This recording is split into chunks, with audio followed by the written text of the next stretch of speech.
Welcome to the Family Leaders Legislative Report. We had another great week last week, and we're looking forward to a great week this week.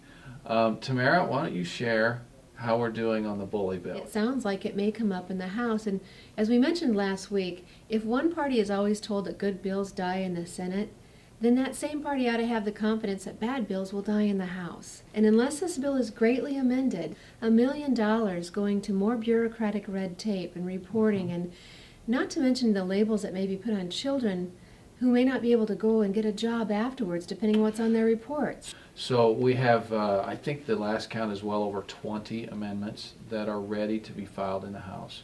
And this is not just something we're looking for to protect Christian kids. This will protect all children. Amen. Because it's not just what that child may do that would get them in trouble, it's how somebody else views what they said.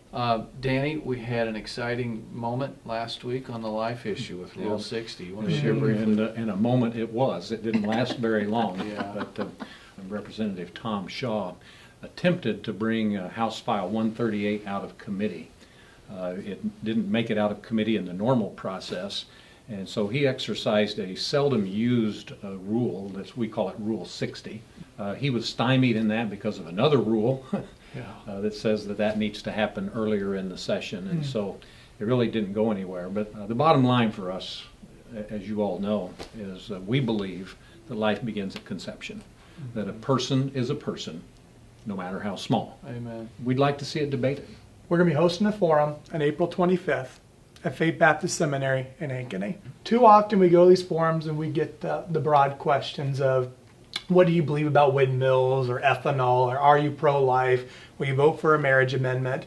And they give you the little quick soundbite answers. Right. But a lot of times we don't know who to vote for because they all sound the same at the end of the forum. Because we're going to dig deep. We're going to get to the worldview. And we find their worldview will discern their decision process, which will determine how are they going to vote on life, how are they going to vote on marriage. Senator Grassley and Governor Branstad are going to be both joining us for the forum. And he's willing to partner with us without us compromising one bit on our issues. Amen. So I really encourage you to come to this forum, to hear all four candidates and help us discern who's got the closest to our worldview. One other really great piece of news from the legislature: human trafficking, modern day slavery. The legislature is now dealing with it, and that is to strengthen penalties and then also to help the victims. And so there's a way for them to expunge their criminal record. I'll be surprised if this session is still there after April the 15th. So thank you for joining us. God bless you, and we'll talk to you next week.